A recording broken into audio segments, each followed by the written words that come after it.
Hello everyone, आज की class में हम हरियाणा ज्योग्राफी के क्वेश्चन करेंगे जो कि प्रीवियस एग्जाम्स में आए हुए हैं और हमारे आगामी एग्जाम्स के लिए बहुत इंपॉर्टेंट है।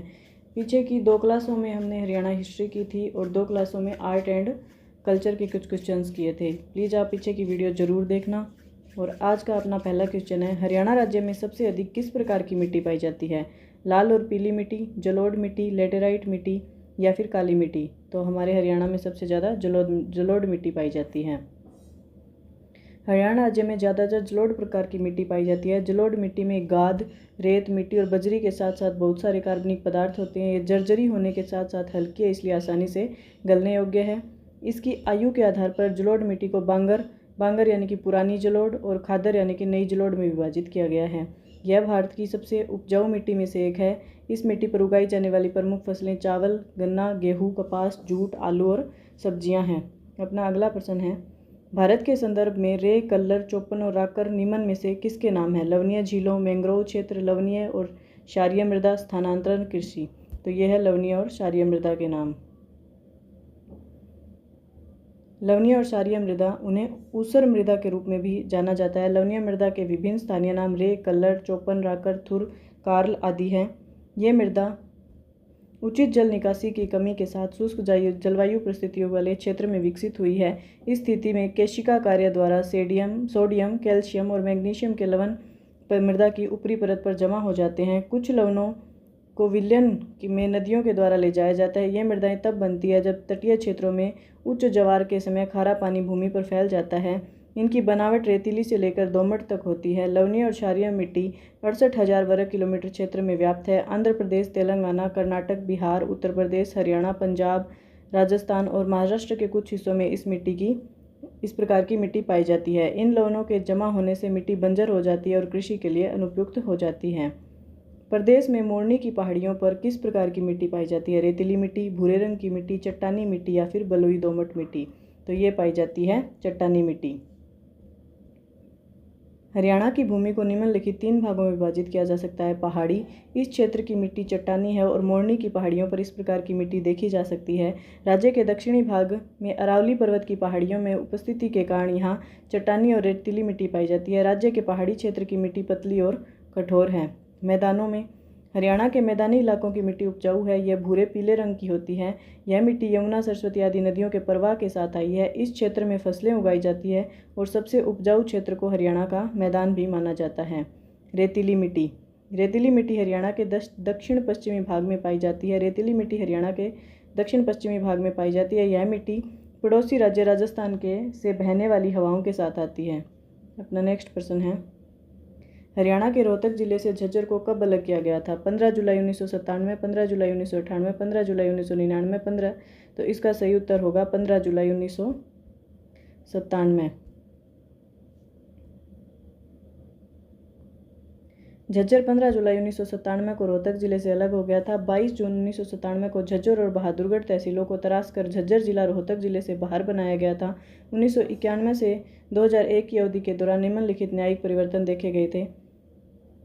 बहादुरगढ़ तहसील में 62 गांव और बहादुरगढ़ टाउन शामिल थे। झज्जर तहसील में 199 गांव और 2 कस्बे थे, झज्जर और बेरी, और ये रोहतक जिले का हिस्सा थे। 27 जुलाई 1995 को 39 गांव और झज्जर तहसील से बेरी शहर को स्थानांतरित करके बेरी तहसील बनाया गया था। बहादुरगढ़ तहसील ने झज्जर तहसील से 9 गाँव प्राप्त किए और रोहतक तहसील से 2 गाँव खो दिए। खादर और बांगर किस प्रकार की मिट्टी है? मखरला, रेगुर, उर्वर या फिर तटवर्ती? तो इसका सही उत्तर होगा तटवर्ती। तटवर्ती मृदा, खादर और बांगर तटवर्ती अर्थात जलोढ़ मृदा के प्रकार हैं। जलोढ़ मृदा को तटवर्ती मृदा के रूप में भी जाना जाता है क्योंकि यह नदी घाटियों में पाई जाती है और यह तब बनती है जब धाराओं और नदियों का वेग धीमा हो जाता है। जलोढ़ मृदा पहाड़ों से शुरू होने वाली नदियों द्वारा किए गए तलछट के जमाव से बनती है। जब नदी में सैलाब आ जाता है तो यह मृदा नदी के किनारे जमा हो जाती है। अपना नेक्स्ट प्रश्न है, सेवर की पहाड़ियों से कौन सी नदी निकलती है? साहिबी, काकनी, मोरेल या फिर सोम? तो ये निकलती है साहिबी नदी। साहिबी नदी सेवर की पहाड़ियों से निकलती है। सोटा साबी या साहिबी नदी 2 शाखाएं हैं। साहिब से शाखा सेवर पहाड़ियों से निकलती है और सोटा शाखर बेराट की पहाड़ियों से निकलती है। जलालपुर में 2 शाखाएं हैं। नदी कोटपुतली तहसील, बानसूर, बहरोड, किशनगढ़ से होकर उत्तर दिशा में बहती है। मुंडावर, रेवाड़ी और नजफगढ़ ड्रेन से खाली होती है। सभी बेसिन उत्तर पश्चिम में शेखावटी नदी बेसिन और रूपारेल और बाणगंगा से घिरा है। दक्षिण पूर्व में नदी बेसिन है। उत्तरी सीमा को हरियाणा राज्य के साथ प्रशासनिक रूप से साझा किया जाता है। बेसिन अलवर, जयपुर और सीकर जिलों के कुछ हिस्सों में फैला हुआ है। साहिब बेसिन का कुल जल ग्रहण क्षेत्र 407.9 किलोमीटर है। यह हरियाणा राज्य में प्रवेश करने से लगभग 157 किलोमीटर की दूरी के लिए राजस्थान में बहती है। निम्नलिखित में से कौन सा राष्ट्रीय उद्यान गुड़गांव जिले में स्थित है? सुल्तानपुर राष्ट्रीय उद्यान, कालेश्वर राष्ट्रीय उद्यान, बींदवास राष्ट्रीय उद्यान या इनमें से कोई नहीं। तो इसका सही उत्तर होगा सुल्तानपुर राष्ट्रीय उद्यान।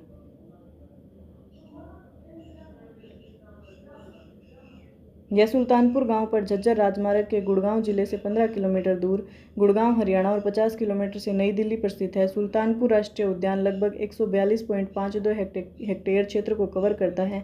यह राष्ट्रीय उद्यान पूर्व में एक पक्षी अभयारण्य था। इस राष्ट्रीय उद्यान में पक्षियों की कई विविधताएं हैं, जैसे कि पेडीफील्ड पिपिट, यूरेशियन नाइकनी, grey francolin, black francolin, Indian roller, purple sunbird, little cormorant कबूतर आदि। इसका नाम चौहान राजपूत वाला सुल्तान सिंह चौहान के नाम पर रखा गया है, जो हर्षदेव सिंह चौहान के परपोते थे। सुल्तानपुर राष्ट्रीय उद्यान आधिकारिक तौर पर 13 जुलाई 1989 को एक राष्ट्रीय उद्यान बन गया और 1.4 किलोमीटर के क्षेत्रफल में है। अपना नेक्स्ट क्वेश्चन है, चोटांग नदी खालिस्तान से निकलती है? पंजाब, हिमाचल प्रदेश, दिल्ली, राजस्थान। तो चोटांग नदी निकलती है हिमाचल प्रदेश से। चोटांग नदी हिमाचल प्रदेश में शिवालिक की तलहटी से निकलती है। यह हरियाणा में मौसमी नदी के रूप में कार्य करती है। वैदिक युग के अनुसार इसे दृष्टवती नदी कहा जाता था। यहाँ सिंधु सरस्वती सभ्यता का विकास हुआ था। नेक्स्ट क्वेश्चन है, निम्नलिखित में से किस जिले में छिलछिला वन्य जीव अभयारण्य स्थित है? कुरुक्षेत्र, सिरसा, यमुनानगर या फिर पंचकुला। तो यह स्थित है कुरुक्षेत्र में। हरियाणा 1966 में भारत का 17वां राज्य निम्नलिखित में से किस समिति की सिफारिश पर बना? सरदार हुकुम सिंह समिति, विपिन सरकार समिति, चित्तरंजन देशपांडे समिति, समरी मोहंती समिति। तो ये बना था सरदार हुकुम सिंह समिति के कहने पर। 1966 में सरदार हुकुम सिंह समिति की सिफारिश पर हरियाणा भारत का 17वां राज्य बना। 1947 में भारत की स्वतंत्रता के बाद हरियाणा पंजाब का हिस्सा बना रहा, लेकिन हिंदू और सिख दोनों ने अलग राज्यों की मांग की। इस आंदोलन में 1955 के बाद गति प्राप्त की और 1960 में इसकी पूरी तीव्रता थी। 1966 में पंजाब पुनर्गठन अधिनियम के पारित होने पर और सरदार हुकुम सिंह संसदीय समिति की सिफारिश के साथ हरियाणा को पंजाब से अलग कर दिया गया। इस समिति का गठन 1965 में किया गया था। Thank you. आज के लिए इतना ही। अगर वीडियो अच्छी लगे तो लाइक, शेयर एंड सब्सक्राइब।